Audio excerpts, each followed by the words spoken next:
another amazing Friday morning right here in the city of Lagos. Good morning and welcome to the newspaper review segment, coming to you live from the studios of IATV. My name is Folashade Ogurindi. This morning we'll be taking a review of top stories making the front page of the national dailies.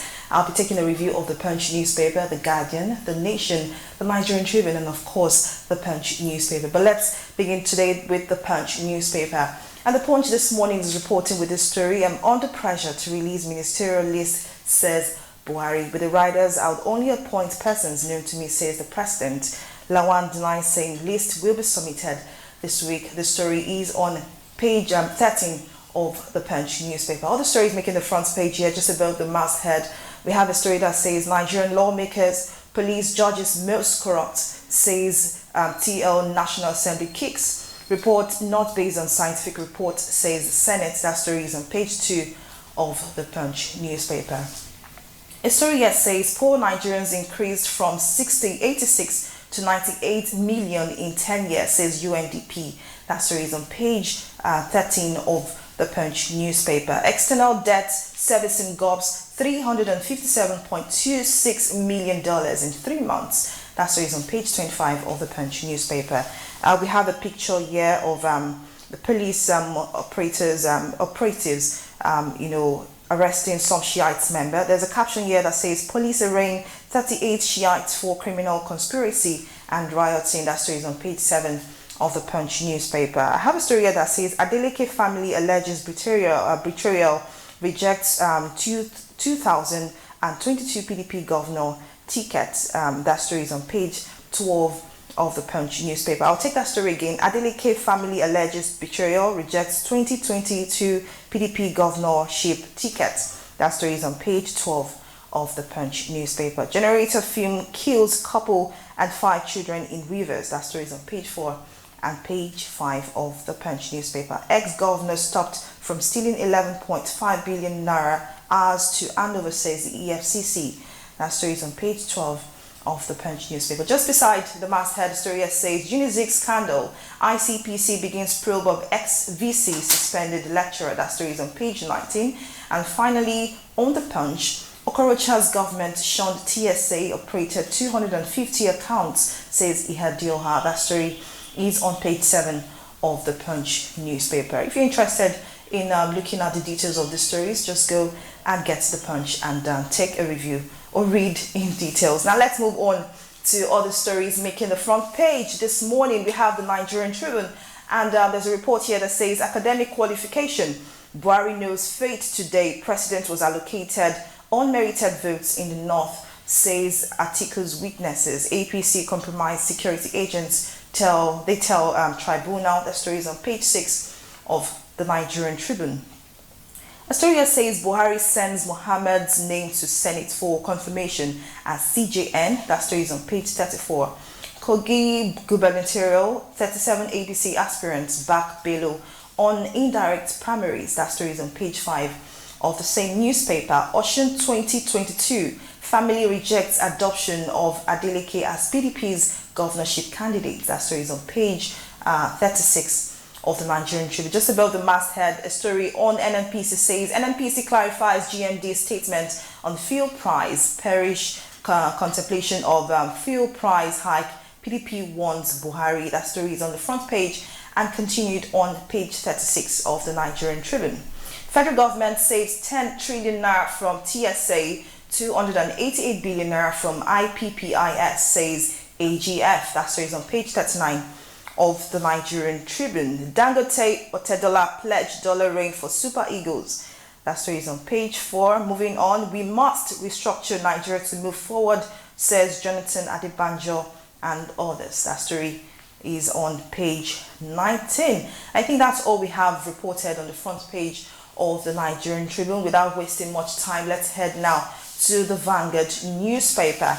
And the top story here is with regards to the Shiite crash. They're reporting Shiite clash with police in Abuja protest in Lagos caused massive traffic gridlock in Maryland, Bank Anthony Way, Ikorodu Road in Lagos. Say 21 million Shiites ready to die, threaten nationwide protests if El Zazaki is not released. That story is on page 5 or 9 rather of the Vanguard newspaper. Just about the masthead, the story says, how JTF rigged polls for APC, says witness. So that story is on page 5. The Senate is saying here, with regards to ministerial nominees, we haven't got Buhari's lists. That story is on page 11. Kaduna Assembly rejects commissioner nominee for criticizing Governor El-Rufai. That story is on page 35 of the Vanguard newspaper. Implementing 2014 confab report will solve Nigeria's problem. That statement was made by Jonathan. And you can find the story on page 10 of the Vanguard newspaper. Moving down now, we can see a picture here, and it's captioned, a rally tagged "No to Godfather" held at the National Museum grounds, Ring Road in Benin City, the Edo State capital, yesterday. A cross-section of the participants at the rally. Quite interesting, I must say. But let's move on now. Other stories just beside the picture. Headers, farmers clashes, presidency welcomes Turo's report to UK Parliament. That story is on page 8 of the Vanguard newspaper.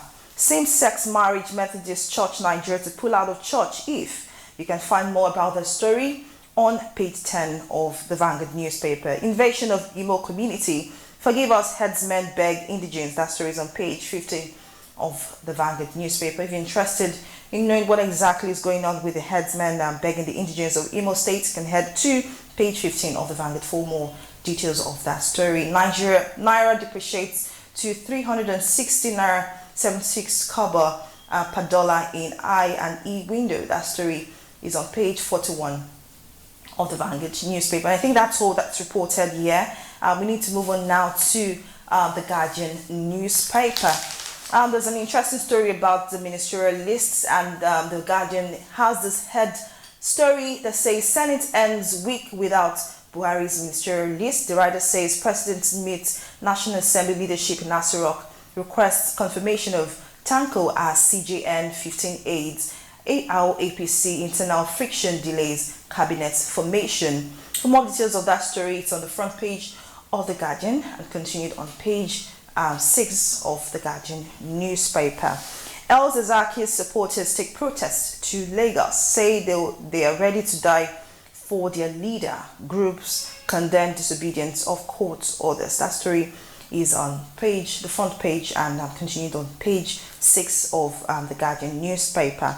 I'll just take a paragraph or two of that story. Some members of the Islamic Movement of Nigeria, IMN, otherwise known as Shiites, took their struggle for the release of their detained leader, Sheikh Ibrahim El-Zakzaki, to Lagos yesterday. The Shiites hit some streets in Lagos in protest, demanding that the federal government immediately release El-Zakzaki. That story is on the front page and continued on page 6 of the Guardian. Let's move on now to other story. NNPC rules out petrol price hike. PDP cautions. That story is on page 3 of the same newspaper.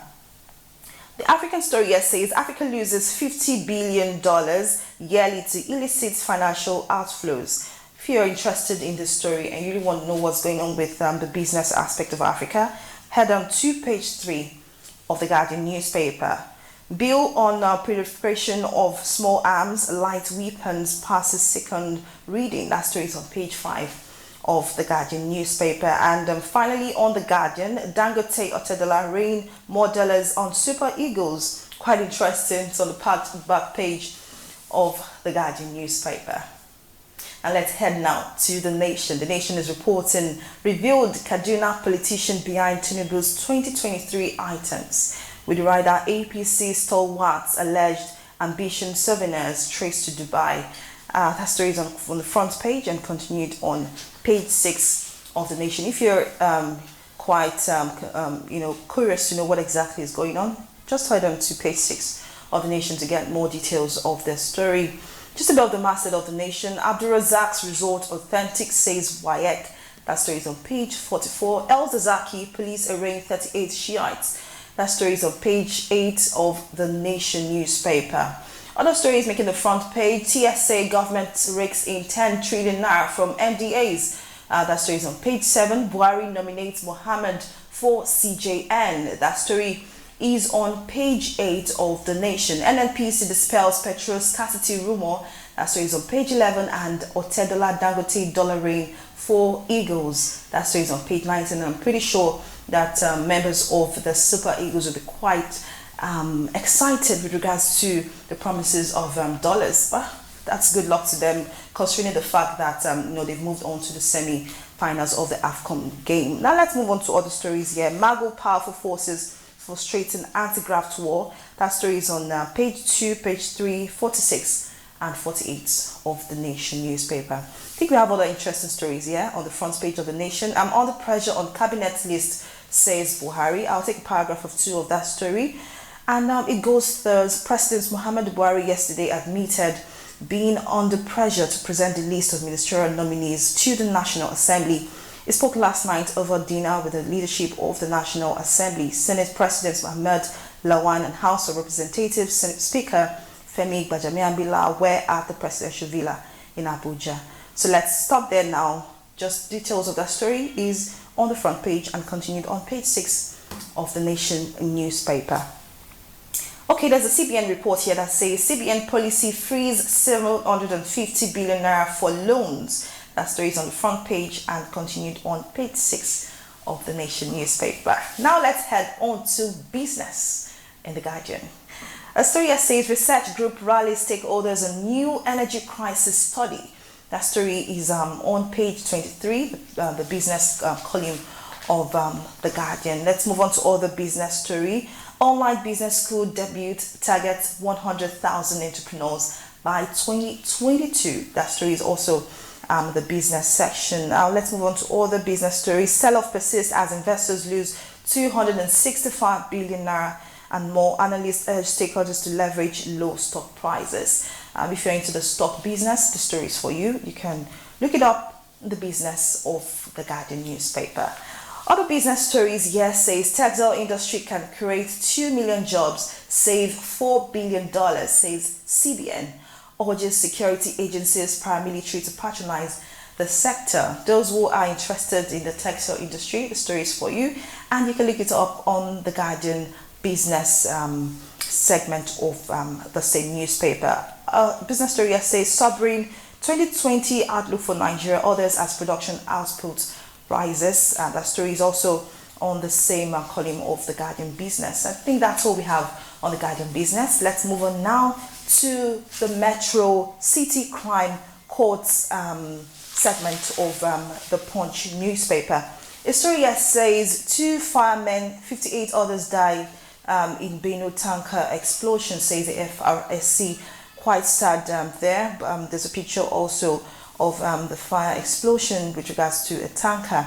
That's quite sad. But let's move on now to other city crime court stories. Generator films kill couple 5 children in Rivers. That story is quite important because it's talking about loss of life through generator films. So I'll take a paragraph of 2 of that story. 7 members of a family made up of the husband and his wife as well as 5 children were on Thursday discovered dead inside their 1-bedroom apartment in Rivers State after allegedly inhaling generator fumes. The Nathaniels were said to have slept off in the sitting room while watching television while the generator was still running. The incident, which happened on Too Much Money Street, Big LLA in the Ikwere local government area of Rivers State, shocked residents of the area as no member of the family survived the generator fumes. Well, generator fumes quite dangerous, especially when it goes straight into one's apartment. It's quite dangerous, and we must be careful with regards to that. And other stories here. Ogun villagers protest against federal government's rail project contractor. A story here says businesswoman allegedly defrauds partner of 4 million naira, and finally police denying us access to inspectors' corps. That statement was made by the family, and that's all we can take on the newspaper review segment this morning. I'm very sure you've enjoyed it. Many thanks for joining us today. Over now to Ibadan for the rest of the program. I am Folashade Ogrinde saying good morning and bye-bye.